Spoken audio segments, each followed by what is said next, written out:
we've gotten into this kind of like, I think especially since games became more mainstream in the last 10 or 15 years or so, is that like, games have to be like almost like movies. They have to be big budget and they have to have the greatest graphics, and no one cares if the gameplay is bad if it looks good, right? It's like, no, it's like I want to play games that fun. I'd rather play a game that has bad graphics but amazing gameplay than a game that has amazing graphics and shitty, boring gameplay. Yeah. Well, that's why I still go to my DS. I still go to like I still go to my PS2. I still go back to my N64, or at least I will once I can like clean it out and get it working again. But like I still go back to old games. I'll still pull up an emulator every once in a while and like download it or delete it to like my laptop, and I'll like just play N64 games just because. Yeah. Like I don't care about the graphics being good. Like right now I'm playing Final Fantasy VII on the Switch because they had a Dynamite sale last week. So, and like it's not like the new super high-tech remastered one that everybody hates because they changed the story and like it's only like 1/9 of the game, and they it's only the first disc price for it. Yeah, and they charged full price for it, which what a bunch of bastards. Yeah. Like I'm playing the original Final Fantasy VII. There's no bells and whistles to it, and I'm having a great freaking time. The graphics, they've just been rendered up enough where like it doesn't look awkward on a newer TV. But the game is the same, and I love playing it. I'm having a blast, and I don't care about the graphics. The gameplay is fine. That's all that I need is just a good game. Like just let it play well, and that's it. If I'm gonna drop stuff all the time, then like, or if like nothing's gonna work, then why am I playing this game if I can't do anything in it? I don't care if the graphics are great. Like there's been, what's the Resident Evil game that? There's many. Yeah, no, I know there's a lot. I mean, I liked 4 and 5, but like 5, the story was lacking, so like it wasn't the best one. 5, the gameplay wasn't as great either because they really just turned it into an action game instead of a survival horror game by 5. Yeah, I mean it wasn't the same. And I could see how some people could interpret that as racist. Oh, well, a little bit, yeah. They didn't do themselves any favors for something like that. If somebody was going to say something, I couldn't... And you know what the thing is that I don't even think they intended it to be racist. I think they were intending it to more be like a parody of like Black Hawk Down or something. Yeah, they were trying to play off the popularity of that movie, kind of, Yeah. Well, anyway, I don't want to get back into that again and get on... Yeah. I don't want to get back on that merry-go-round. I'm trying to say the same thing that you are. I care if the game plays well. Yeah. And that it has a good story. I don't care how good the graphics are. They don't need to be amazing. Like the Mega Man games, they're hard as freaking hell. Yeah. But I love playing them. Like Mega Man X, bring that on every single day of the week. I love that game. I think a big part of it is that as games became more and more commercial, and bigger companies started taking over, like EA, where the people that are in charge at EA have nothing to do with game development. They've never made a game in their lives. They're just businessmen that work their way up the company, and are same deal basically with same deal as the Cockmasters. Yeah, the Cockmasters have never watched pro wrestling, but here they are being the judge of it. And so, games now became, instead of like, oh, well, it went from like an art thing to more of like, how many copies can we sell? And that's the problem. You look at like gaming in the 90s, and it was very much like what indie games are now. Like it was small teams of people. Even like bigger companies had small development teams, and it was like a passion project for them. Like this is what they loved. They loved making games, and they put all their passion and put all their heart and soul into it. And that's what Matt Dickey does. The guy, he makes a little, the games are like cheesy and stuff like that. But the guy you could tell that he really it's a passion for him. Right. He loves making video games, doesn't care how good they sell. He just wants to make something that he likes to play and that other people will find fun. Right, and he makes the games that he wants to make. Nobody tells him what to do. Right. And that's kind of where the game industry has gone wrong in the last, like I said, probably 10 or 15 years, is that it's become focused more on how many copies can we sell, you know? And there was the great video game. This kind of happened back in the 80s during the great video game crash, I think, when they were making like video games out of like the stupidest things. They were just trying to see how many games they could put out just to make a buck. They would make a video game based off of any stupid movie, even if that had nothing to do, like wouldn't even work as a video game. And then E.T. came out, and that was kind of like the final nail in the coffin, which is weird because you would think that would have been a great video game movie, but it wasn't. Yeah, and that poor guy's career got like ruined for something that wasn't his fault at all. Like, okay, so I'm sorry, what was the guy's name who was the developer? He was like a rock star too for Atari. He made like 6 hits in a row or something like that. Let me see. Howard Scott Warshaw. Yeah, Howard Scott Warshaw. So this guy was a freaking whiz, man. He did like a bunch of hits in a row. He had the best-selling Atari games that he made, and and everybody overlooked that for like until very recently, where like he got blackballed from the industry, and he like had to do something else. He became like a psychologist, I think, or something like that. Yeah, he actually became a psychotherapist. Yeah, and like it's just so terrible. They ran this poor guy off, and like. They asked him, like, the freaking, like, film studio or whatever who, like, contracted Atari to make the game. They wouldn't tell him what the movie was about. They only showed him the character, E.T., and they gave him, and, like, he needed it done by Christmas to coincide with the film's release, and Christmas was in about, like, a month. Yeah. Or 2 weeks or something. He made the game in, like, several weeks by himself, and he did the best he could with no information. So, like, of course the game wasn't that good.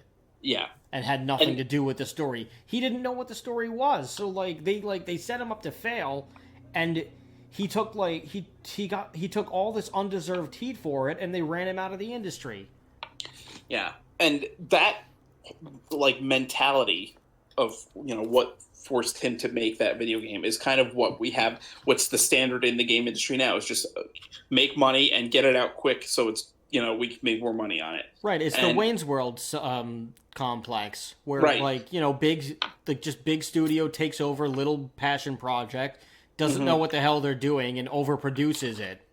Right. To the part where it isn't even close to resembling what it once was. So I've been this is going to sound terrible, but I almost think we need another video game crash because the big companies are just not, they're not going to stop doing this because they're going to keep making money on it. The only way for this to happen is if people like finally turn off, like, okay, we're fed up with this crap. We want good games. We don't want friggin' mass produced bullshit, and unfortunately, people are going to lose their jobs, and but it would really, after the video game crash in 82, I think it was 82 or 83, Nintendo came to America, and that was revolutionized gaming, So something like that has to happen again. There needs to be a change where, we go back to the, how it used to be, where it was someone's passion, and the indie game developers are largely like that. So, again, at least we have a thriving indie game community. But it would be nice to see that from, studios that have bigger budgets, right. Like, everyone was so excited for Cyberpunk 2077, and CD Projekt Red kept saying, like, it's not ready yet, it's not ready yet, it's not ready yet. But, they're corporate masters, and the fans kept calling for it, So the corporation, the fans want it, we need to release it now, even though they were saying it's not ready, it's not ready, it's not ready. Guess what? It came out, and it was shitty because it was buggy, and they hadn't had enough time to develop it, and that's what happens. Like, everyone was so looking forward to Cyberpunk, and then it came out and it was not good because it was rushed out because the corporate wants us to get this out so we can sell it, and that's just That happens all the time. It's just such a backwards mentality. Like, wouldn't you just want a good product? Right. Well, I think But Shigeru then it's Miyamoto always... said a delayed game is late, but it still could be, it's still good. Or I'm gonna butcher this quote. I don't know the exact quote, but a bad game is, or a game that's released too early is bad. Hold on, let me see if I can actually find the real quote. Let's see. But like, and this doesn't even just apply to video games. This applies to like everything. When you rush a product, it sucks. Yes. Like, no ifs, ands, or buts about it. When you rush anything, it sucks. So the quote is by Shigeru Miyamoto: "A delayed game is eventually good. A bad game is bad forever." Yep. And that's 100% true. So, hopefully there will be a change in the industry soon. I mean, I think there's still some good things, even some bigger, like Nintendo does a pretty good job, I think, even, I would say so. Being a bigger company. They know, but again, Japanese culture is a little bit different. They have to, they're a lot more serious about releasing something that is good and doing good work and stuff like that, Right. Well, Japanese like product makers are focused on quality rather than quantity. Absolutely. Where America, it couldn't be farther from that. It couldn't be farther from the truth. In America, it's all about quantity. Yes. And like quality, we'll deal with damage control later. We've already got their money. Right. Which exactly. Totally backwards, totally wrong way to go about it. Easy way to lose all of your customers in overnight. And it happens so often now. It's like, how many games are overhyped and everyone's like, oh, it's going to be good. But then, like, if they release it too early, it's going to probably be terrible. And they release it too early and it's terrible. And it's like, but like everyone buys it, because I got to pre-order this game. It's going to be amazing. What's that Jones mentality?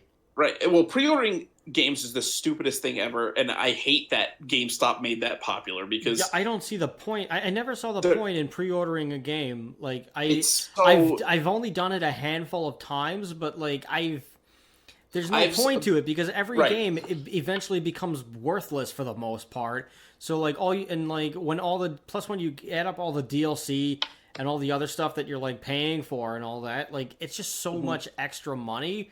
And like everybody knows that eventually they're just going to release a complete edition like a year later where all of the DLC is just automatically on it. So and like you just pay for it what you would have originally paid that day when you pre-released it. So like it's just so dumb. Like if I'm going to pay $60 for a game, which games are continuously only getting more expensive as new technology comes out. Oh my God. Yeah. So like I'm only going to pay $60 for what I believe is worth $60. And if I know DLC is on the way, then, which in most cases it is, I'm going to wait. Well, yeah, I'm not going to get a new video game. Like the only way that I'm getting a new video game is if somebody buys it for me. Oh yeah. And then like with everything else, I'll just wait. Because like, what am I like? Exactly. What am I doing? I'm 31 years old. I'm going to sit and wait and like buy a video game immediately. No, I'll wait it out. And if I'm going to play it, if I really want to play it that bad, I'll wait. I'll have no problem waiting and buying the complete edition. It's going to be half off in a year. Exactly. So you might as well just wait a year for it to be on sale. It'll be half off. And then you get the same game experience you would have got a year ago, except A, all the bugs are fixed because they've released a year's worth of patches. And B, you're paying half price for a game that like you could have paid $60 for, but now you're only paying $30 for. It's a no-brainer. You might as well just wait. Yep. But we have a Jones mentality where everyone's like, oh, I gotta get it. I gotta get it first. I gotta get it too. Because if I get it, nobody else has it. And then I'll be number one and I'll be king for a day. And then everybody will want to come over and hang out and play and like just play this game, or they'll all just watch me play this game, or if you're a YouTuber, oh, I got to be the first guy who has a Let's Play. I've got to do my first Let's Play, or I got to do my first reaction video to this thing. I've got to be first. I got to be first, and that goes back to this stupid American mentality of always being number one.